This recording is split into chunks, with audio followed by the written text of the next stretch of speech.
Praise Yahweh. Praise Yahweh. Hallelujah, Yahweh. Hallelujah, Yahweh. Give all glory and praises to our great, good, and terrible God, Yahweh. And to his most faithful, loyal, humble servant, the Honorable Yahweh ben Yahweh. For indeed, it's through his great work that we are able to discuss heavenly things right here in the earth in this day, the year 6020.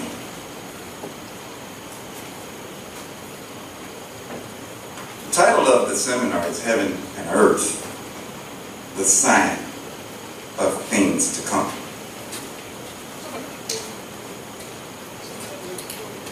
There's a lot of ground that we're going to cover in a very short period of time, and I encourage you to take good notes so that you can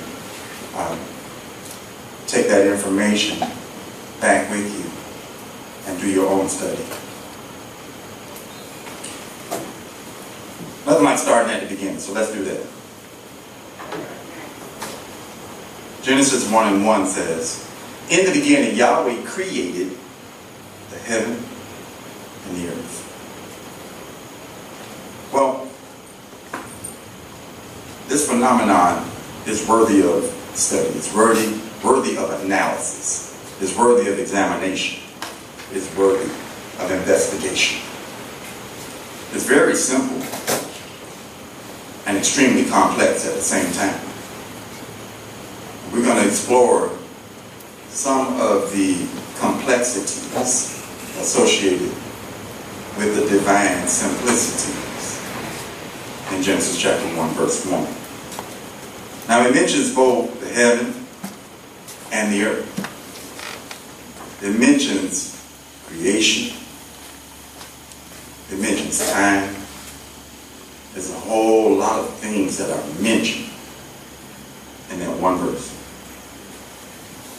There's only 10 words, which would be appropriate. And that 10 is a number, not just a numeral, but a number that is the symbol for completion. What we're going to focus on today is the fact that he made a difference between the heaven and the earth. Now you would think, if you're thinking in terms of, for example, our solar system, the solar system that the earth is in, if you would think of that scenario as heaven in this situation, certainly that would include earth. You notice he didn't say the heavens and Mercury, the heavens and Venus. He didn't say the heavens and Mars, the heavens and Jupiter. He didn't list all of the planets. He said the heaven and the earth. For some strange reason, for some simple but very complex reason, he separated the two of them purposefully, divinely. You know, Proverbs, I think it's 25:2, says that it's the glory of Yahweh to conceal a thing, but it's the honor of kings to search that matter out. Right now, we are on track to gain favor and honor in the sight of Yahweh because we're in search of him. That's what we're doing today. So let's briefly investigate this, and then we're going to go through some information that will give us a foundation on what we need to understand in order to rightly divide the difference between the heaven and the earth and what it all means to us today. So, first of all, in the beginning, Yahweh created the heaven and the earth. In one sentence, he used the 3 times. In 10 words, 3 of them were the word the. I said almost a third of all of the words in the scripture is the word the. So let's consider that word for a moment. The is, in the English language, it's a definite article indicating stress or emphasis on something distinguished as outstanding or set apart from others. When you put the in front of a word, whatever is following is outstanding. It is distinguished above all others. It's different from every other thing of that nature that does not have the in front of it. It's better, it's higher, it's bigger, it's stronger, it's faster, it's the best. And so, when Yahweh refers to in the beginning, perhaps we should consider the reality that maybe there are other beginnings. Maybe there are multiple beginnings. Maybe there are an infinite number of beginnings. So which one is he talking about? Could he be talking about the one that is stressing and emphasizing something distinguished as outstanding for us today in our world on this planet that we call Earth? Just something to throw out. We want to consider,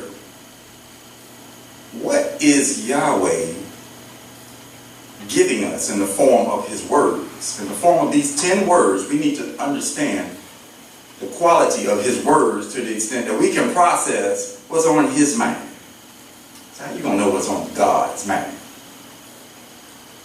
How can you know that?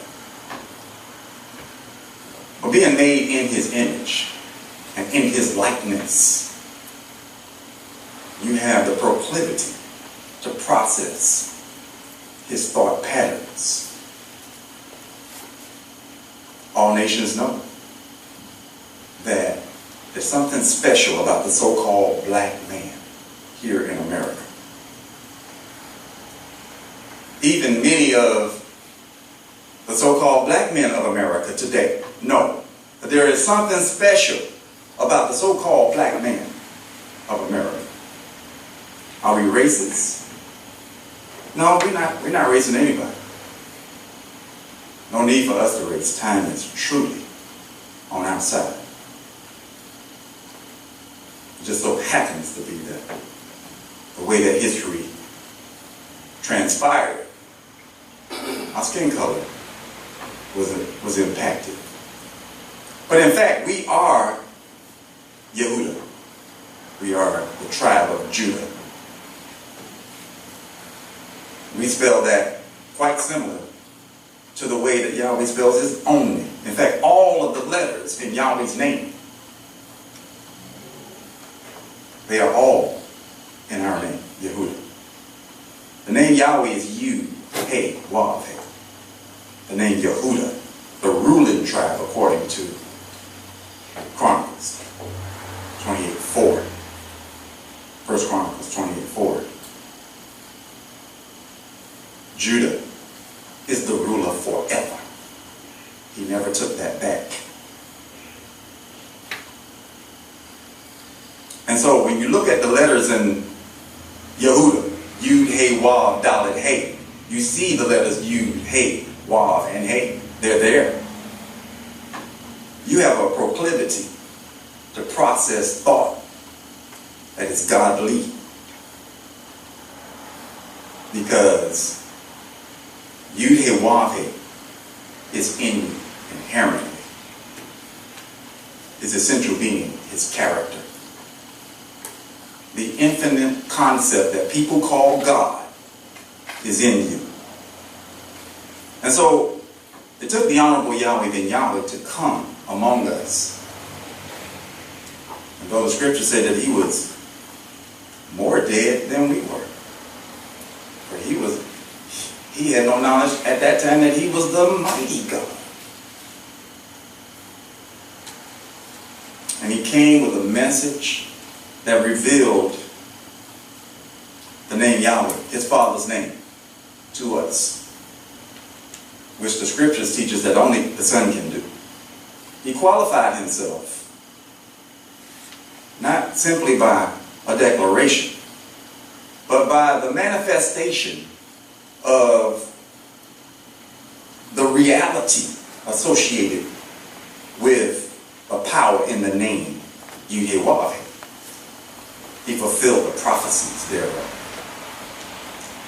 And he caused us to see, to behold his glory, such that, not so that we could just be mesmerized, not so that we could just say, ooh, ah, look at him,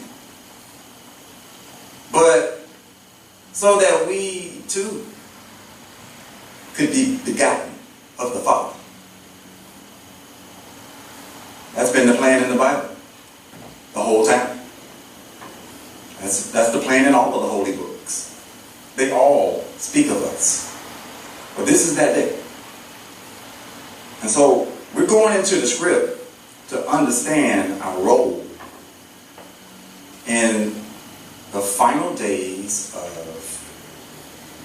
one set of rulers and the transition, the changing of the guard into the new guard. So as we consider heaven and earth, we've got multiple dimensions and levels that we're going to talk about simultaneously. We're going to go back and forth. There are 7 questions that Yahweh ben Yahweh requires us to always ask. So you have to ask a question. You don't tell a question. You ask it. Matthew 7:7, I believe it is, it says that just as sure as you ask, shall be given, right? It shall be given. In fact, he goes through it in a way that he defines what asking is and how to do it. He says, ask and it shall be given unto you. Seek and ye shall find. And then knock. And what happens? What happens to the door? It opens. It opens. Okay, so there's some stuff that we're not in possession of that needs to be given to us. There's some stuff that we haven't found because we don't even know to seek for. And then there's some doors that are closed to us. But if we learn how to ask, you notice how he did that too? He said ask, right? A-S-K. And so you got ask as the first task of that. And it'll be given to you, right? And then you got seek, the S, right? Right behind it as an instruction of how to go about coming into this knowledge. And then you got knock with a K, right? A-S-K is like an acronym, right? It's not a coincidence. It is a divine reality. Just like everything else we're going to talk about today. This is that day. And so, what Yahweh ben Yahweh gave us was 7 questions to always ask about everything. And what are those questions? They are who, what, when, which, where, how, and why. It is a quest. Ion. It is a charge that you must go on a journey to receive. A question sets the stage for an answer. And Yahweh has been waiting more than 6,000 years to provide the answers to the questions that we would need to ask to fulfill his joy in these last days of wicked rulership. So, first let's check out the word earth in this scripture. It is the Hebrew word eretz, or eretz. It's the Hebrew word aleph resh zadi sofi, pronounced eretz, and spelled in English E-R-E-T-S. It's from, you can check this in your Strong's Exhaustive Concordance Hebrew Dictionary, reference number 776. And it's got a lot of different biblical usages. We won't go over them all because there's quite a few, but it translates in biblical usage for land, earth, whole earth, as opposed to a part. Earth as opposed to heaven. Very important. Earth as inhabitants. Land, this Hebrew word means country and territory. Tribal territory. A piece of ground. It means shoal. S-H-E-O-L. Land without return. The underworld. It means city, state, and so many other things. It's a word that we definitely need to make ourselves aware of so that we can get a better idea of just simply the planet that we see on the NASA website that's traveling around the sun in our solar system. Heaven. Just a brief synopsis of heaven. It comes from the Hebrew word shemayim, from the reference number in the Strong's Exhaustive Concordance Hebrew Dictionary, 8064. It is spelled Sheen Mem Yud Mem Sophie. The biblical usage for shemayim is heaven, heavens, sky. The visible heavens is the definition of the heavens. So here's a phenomenon. Yahweh is the master of words. He is the one who he locks up eons of valuable information. He'll lock all of that up in one word. And so what you know about that word today, that is an epiphany for you. That is mind-boggling. That is a revelation. That same word tomorrow becomes a brand new epiphany. It's an unlimited number of dimensions to it. And let's consider the shemayim, heaven. Just one definition as the visible heavens. Right away that lets you know there's some heavens that are invisible. In fact, there's more than one visible heaven. Because it said visible heavens. So there's heaven and then there's the heaven of heaven. And then there's the heaven of heaven. Of heaven. How deep can you go? You can go large, you can go small. If you look at the way the atom is set up, and you go into the molecular world, you can see basically the same thing you see if you go into the astronomical world. It's the same setup. Same thing, different heaven. There's the universe and there's the interverse. One is huge, beyond measure, as it gets bigger and expands over that which is not yet created. The other one is so small, and it gets smaller infinitesimally. There is no end. And they're two opposite directions, and the same thing at the same time. But one definition of heaven is the visible heavens. Also, as abode of the stars.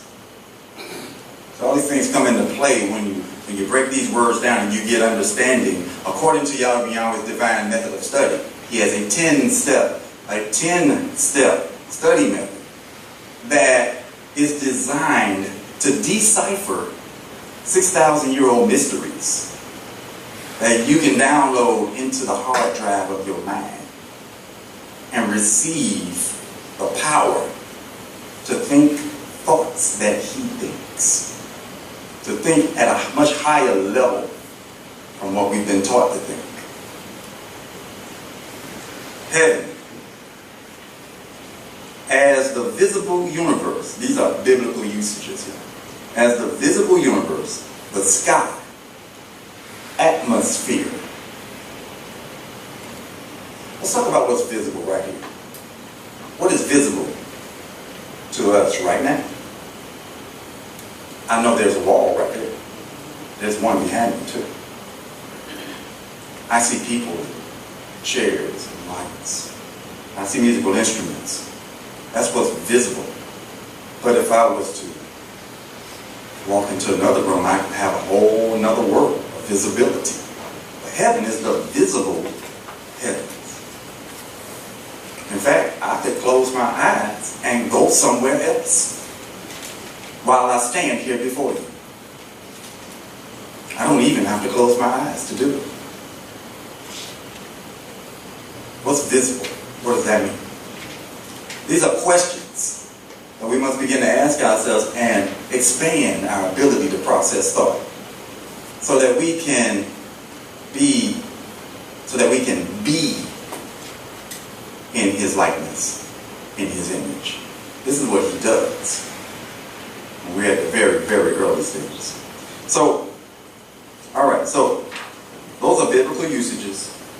Now, the definition of heaven.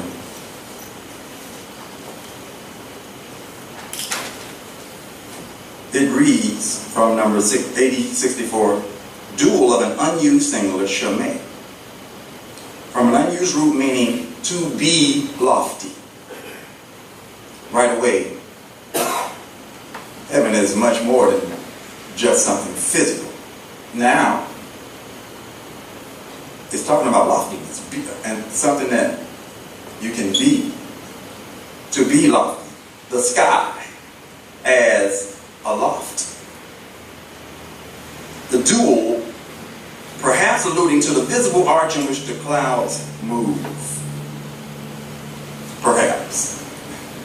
The physical rendition. As well as the higher ether where the celestial bodies revolve. Because all those words need to be looked into. We don't have time to go into all of those words today, but we have plenty of time to go into those words going forward. That being said, we just wanted a brief synoptic overview of what we're talking about and what we could be talking about as we discuss the heaven and the earth in Genesis chapter 1, verse 1. So,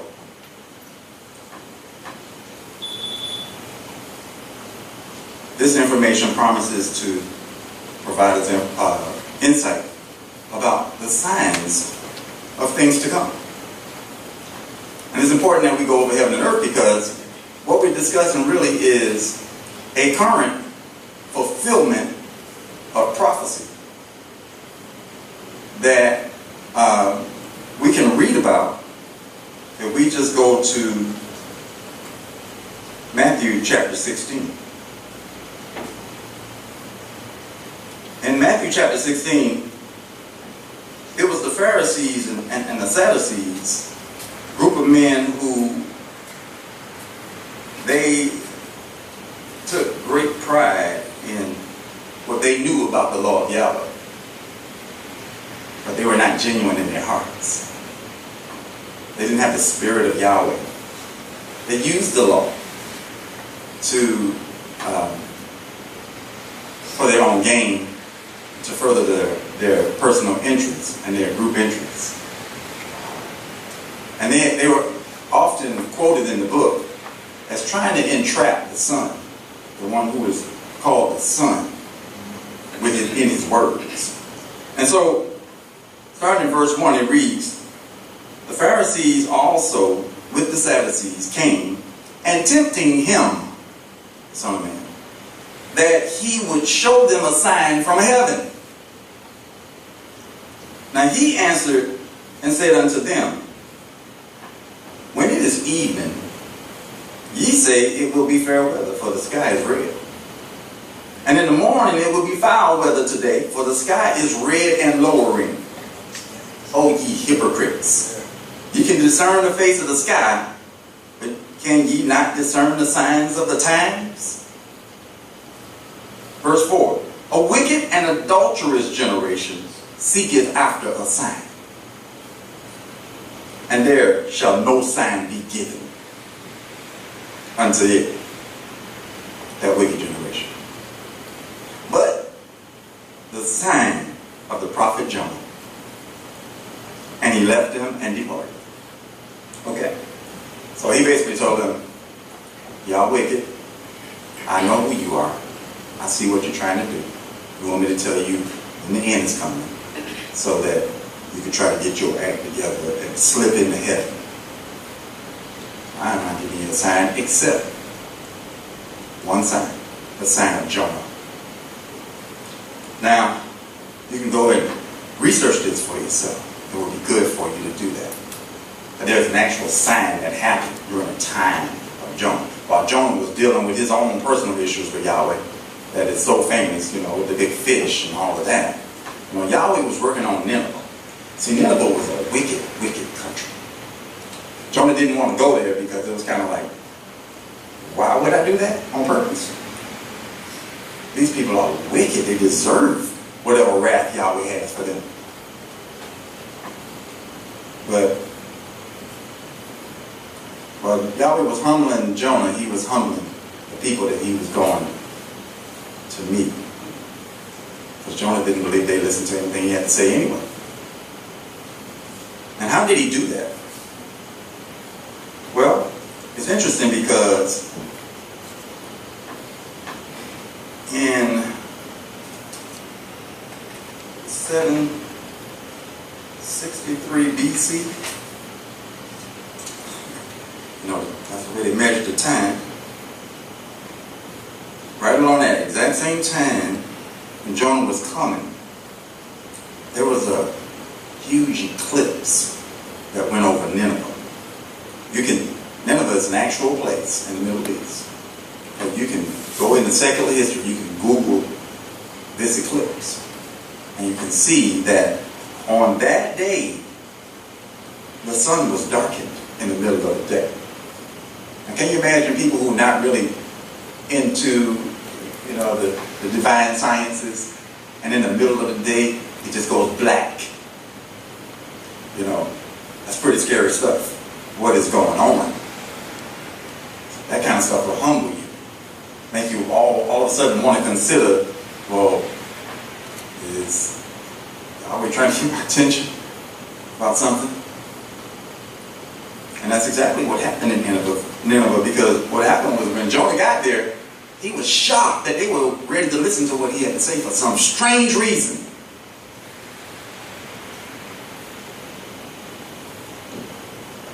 Interesting.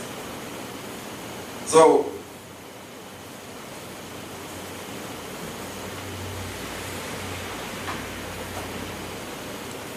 everybody knows that there was an eclipse.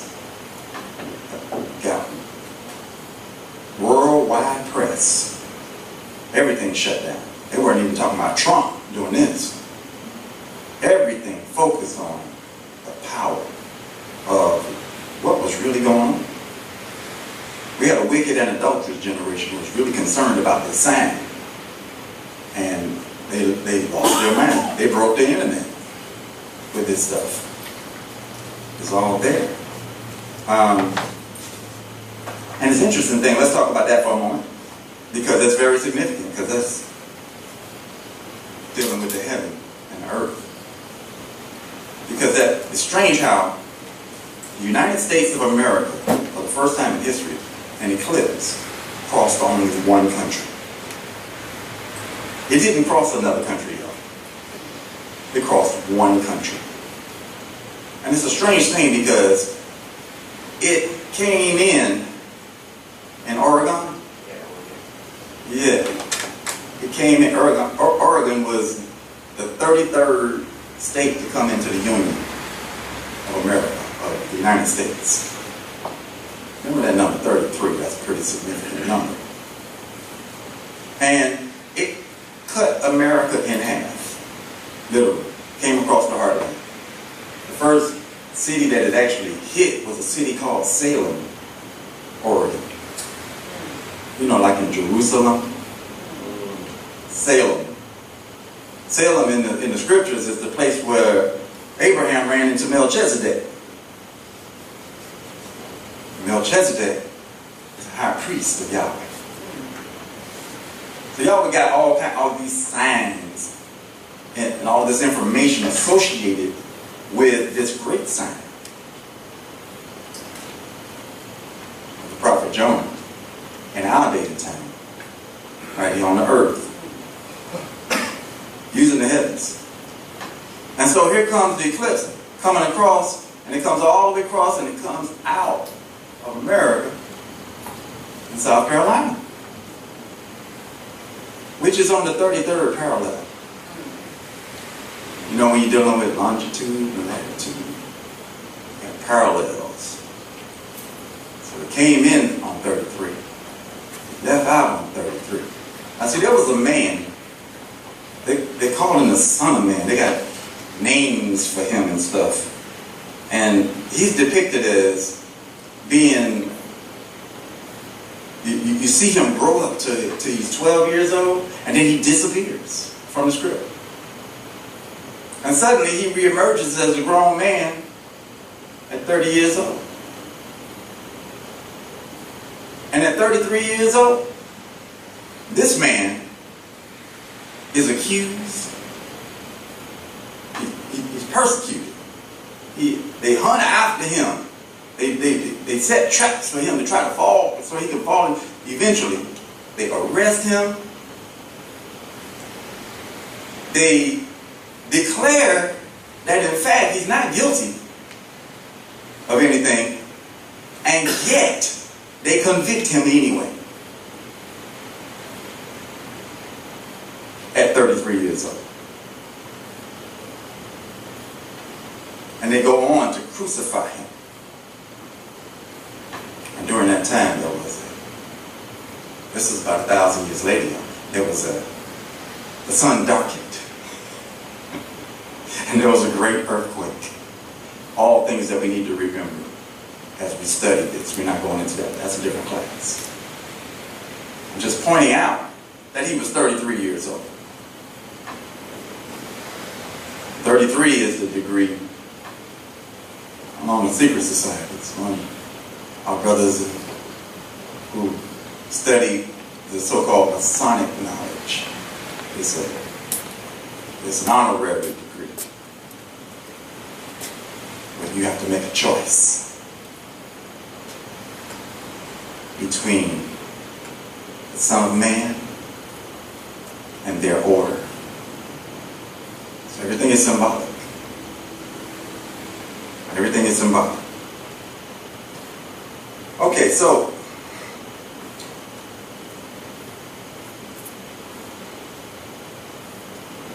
that leads us to this eclipse phenomenon. It takes us from the earth into the heavens. Now, prophecies, there are many prophecies that address what we're talking about today. We're going to deal with the one in Revelation chapter 12 a little bit.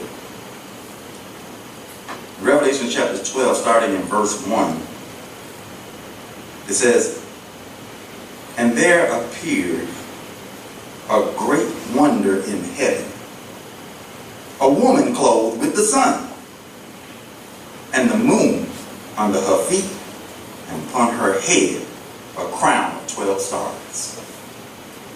Now, you know, religious scientists have run from this for many, many years. Nobody wanted to touch this. Couldn't figure it out. They couldn't figure out the rest of the book either, but this was really out there. They had all kinds of crazy stuff that just didn't add up, obviously, so they just avoided it completely.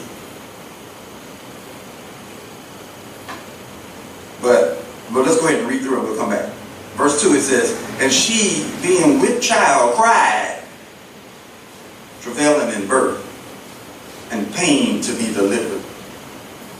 And there appeared another wonder in heaven, and behold, a great red dragon, having 7 heads, 10 horns, and 7 crowns upon his heads. And his tail drew the third part of the stars of heaven, and did cast them to the earth. And the dragon stood before the woman, which was ready to be delivered, for to devour her child, soon as it was born." Okay. Now, we know that our Father, Yahweh, taught us that the Bible is written in at least 10 different ways. Literally is one of the 10. There are 9 other ways. And there's lots of ways that we need to consider what we just read. But the great wonder appeared in heaven. You notice that? We have a little bit of a foundation of what heaven means. This is where it appeared. It was a great wonder because nobody really understood it. Nobody could explain that up until this point. And it's talking about a woman that was clothed with the sun. Now, in order to understand the heavens, you have to educate yourself astronomically. And I don't mean a lot. I mean astronomy. That's what I mean. Because those celestial bodies is what the heavens is all about. Well, this is a sign. It says there appeared a great wonder and a sign are the same definition in the Greek dictionary. In heaven. And the great wonder was a woman clothed with the sun. Well, the path that our solar system and our galaxy takes through the universe, we orbit. Just like the Earth orbits the sun, our galaxy is in orbit. And as we go through that, it's mapped out by many astronomers and people who have studied astronomy in ways that you can give some order to knowing where you are and what things look like. They call it the zodiac. They call it other things too. But I know that many people know it as the zodiac, so that's what we'll refer to it in this meeting.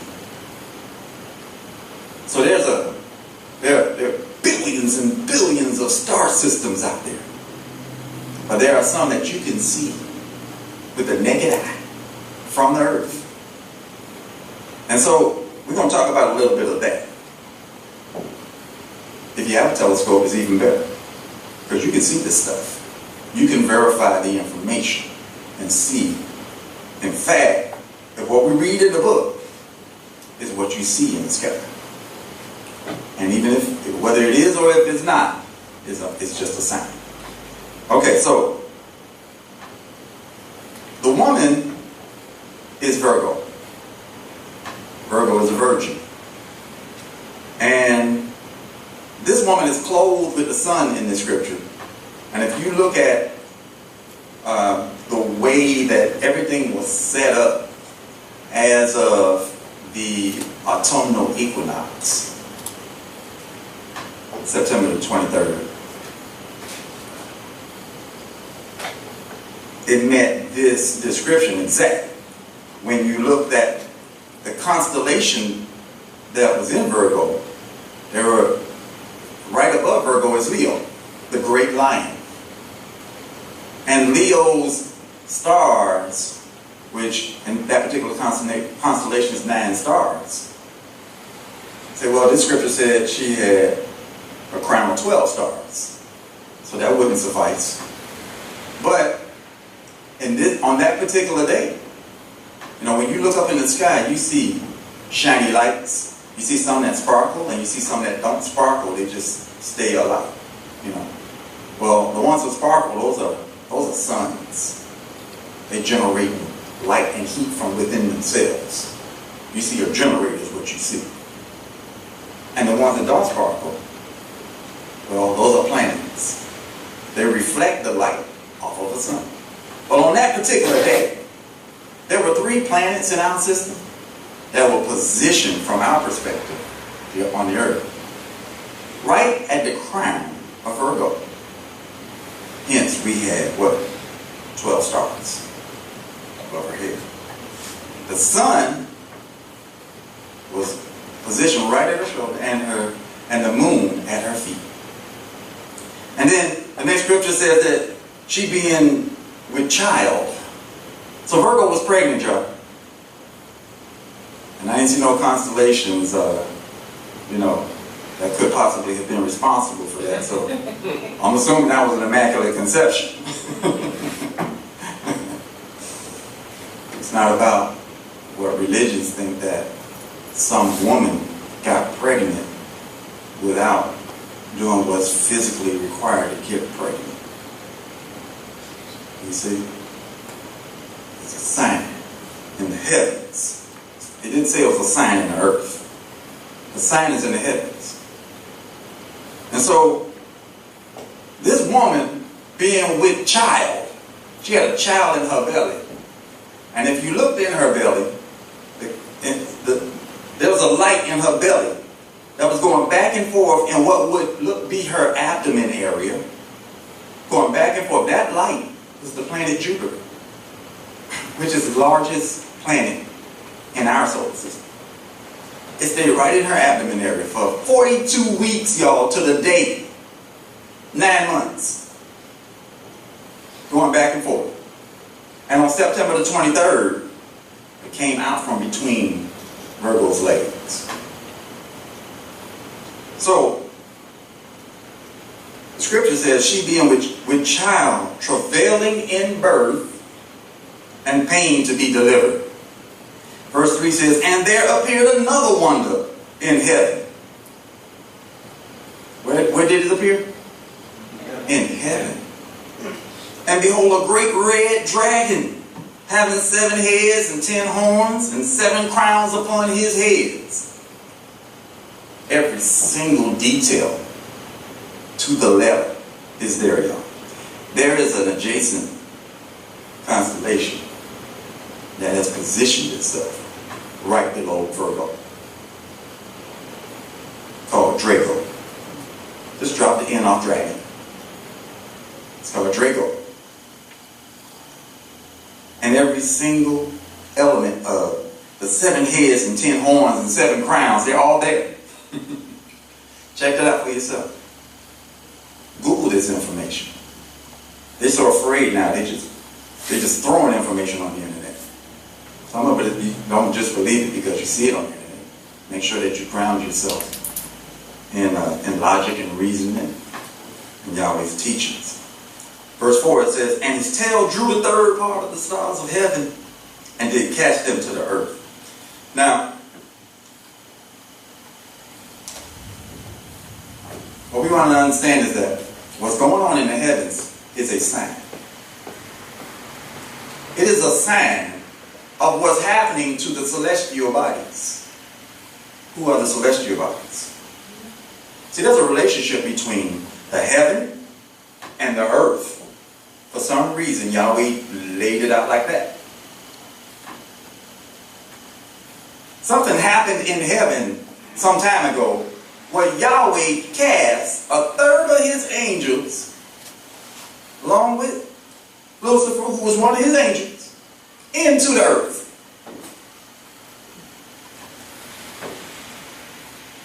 So there are some celestial bodies now in the earth.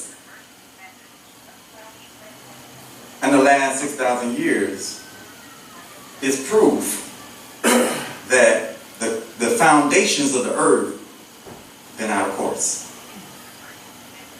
since that time. Because these were angels who were cast out of heaven because they weren't thinking heavenly. They weren't thinking in accord with the mind of Yahweh. They had strayed into a different kind of thought, which produced different kinds of actions. And so, as we look in the heavens, see, there are many people who really just like fascinated and stargazing, which is, if that's all you got, if that's not relative, if you can't translate what's happening in the heavens to the earth, then you must be a part of a wicked and adulterous generation. There are people who have great fear because they can't translate this. The translation of it, the true translation of it, amounts to the end of somebody and the beginning of somebody else. The end of one civilization and the beginning of a new civilization.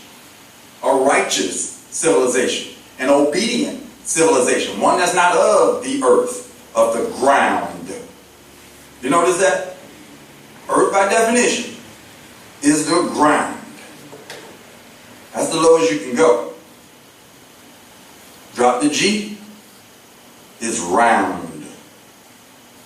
Heaven is even, right? Drop the H. Heaven is high. The ground is low. It's not about the physical things. It's about the concept. It's about the reality of what we're in today. It is the year 6020.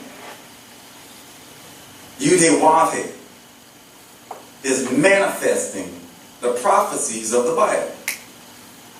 These are they. The signs in the heaven symbolize and typify. They depict the reality of what is happening right here on the earth. Remember, the earth were inhabitants too. There were people. It's not just about the physical ground. It's about people who are low-minded. And so, we begin to look to the heavens. Here is the story. Here is the problem. Here is the solution. It's all the same, in the same place. Just like most questions that you ask. The very question that you ask is the answer. Also, when you come to understand the power of words. Yahweh is the word. And so Yahweh is the question. Why? A-H-W-E-H. And Yahweh is the answer. At the same time. And so, as we consider our questions, we must also consider answers. We don't study to make ourselves aware of what's happening in the heavens so that we can be afraid. No. Yahweh reveals to his servants and to the prophets and to the ones that he chooses to make us aware of things to come so that we can prepare to honor his glory. Truly, the earth abideth forever.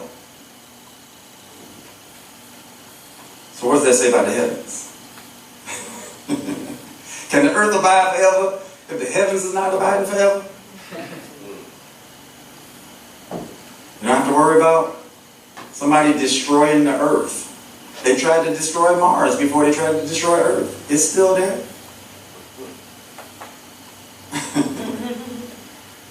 They said it was uninhabitable, so why are they trying to get back there? They're not the subject, but It is not time to fear anybody else but Yahweh. He gives us what we need. He provides us with the information that is going to give us salvation. All we have to do is outlast everybody else. We don't have to fight anymore. What we have to do is not fight anymore. Exodus 14:14 says, Yahweh shall fight for us, and we shall hold our peace. What is our peace? The knowledge of heaven and earth. What is our peace? Righteousness, moral behavior, obedience to the Most High, Yahweh. It's a new day. We are the people of Yahweh. We are those angels who live with Yahweh. Remember heaven? The abode of the angels. Angels are messengers. Angels are deputies. Angels are judges. Angels are people who execute Yahweh's will. People who desire to fulfill the will of the Creator, Yahweh. That's who we are. And so, there are things we need to know. Let's go through a few scriptures. Psalms 33:6. Oh, you know what we didn't finish? Well, the end of the story goes that, you know, the virgin has the child. The birth happens. Technically, physically in the heavens it happened on the 23rd, but it's symbolic of the reality that it is happening in the earth. And it has happened. We are alive. We are born of Yahweh. We are caught up to Yahweh. There's nothing that can happen that can take us away from Yahweh. You can bring the dragon. You can bring the kraken. You can bring King Kong. Whatever you got, bring it. You're going to find out that Yahweh is God. That He will protect us. He'll protect us with hurricanes and earthquakes, volcanoes. He'll protect us with floods and droughts. You better not think that you can undo prophecy. Because if you do, that's in here too.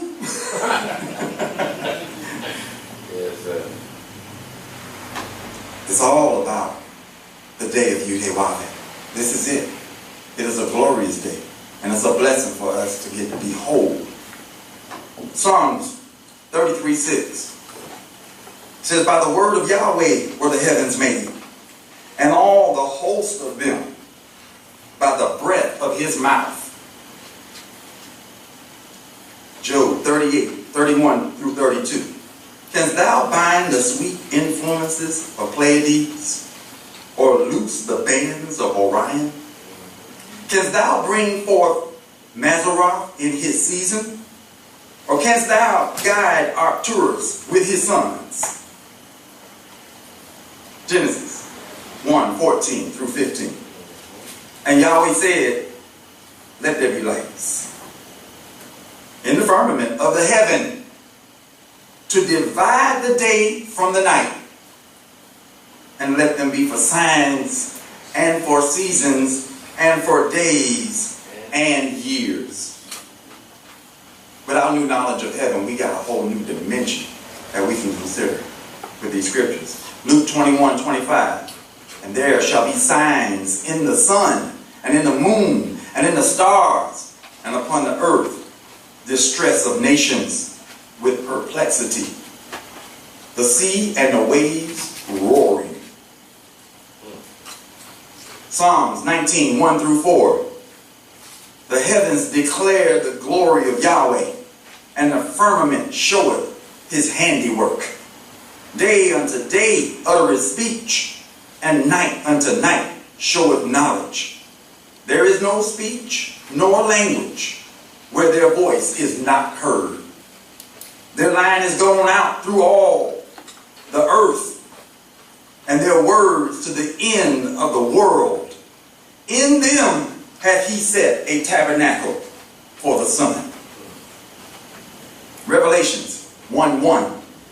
A revelation of Yahweh ben Yahweh, which Yahweh gave unto Him, to show unto His servants which must shortly come to pass.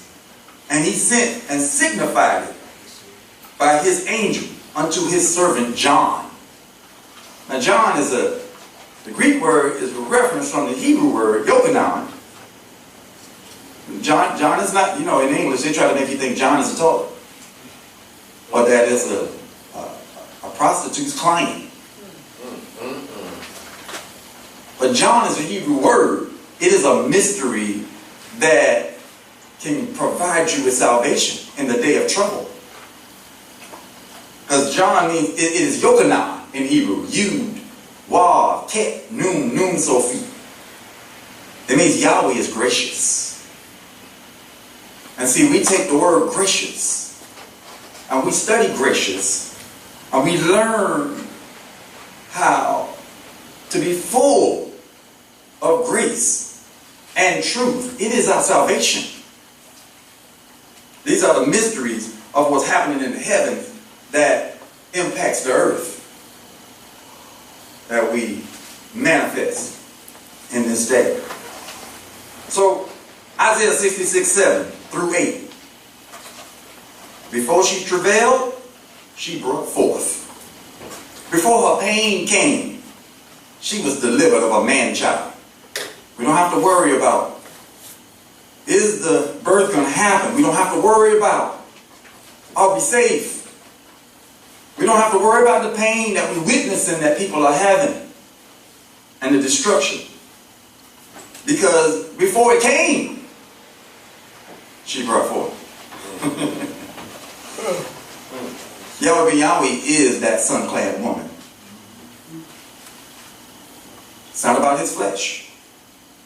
It's about what he manifested. It's about what he set in motion. It's about what he established in the earth. It's about what he established in the heavens. Jeremiah 30:6-7. Ask ye now, and see whether a man doth travail with child. Wherefore do I see every man with his hands on his loins, as a woman in travail, and all faces are turned into paleness. And Micah 5:3. Therefore will he give them up until the time that she which travaileth hath brought forth. Then the remnant of his brethren shall return unto the children of Israel. It's a sign of things to come. Matthew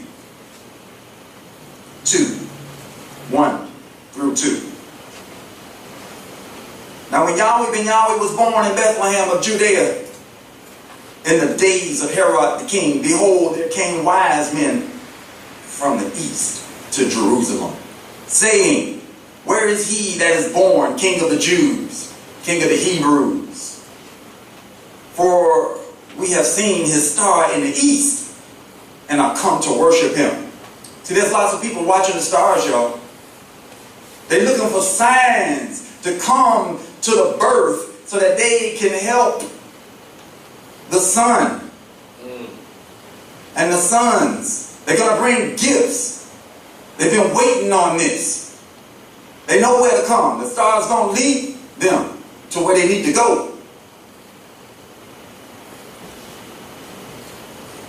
Verse 10 says, when they saw the star, they rejoiced with exceeding great joy.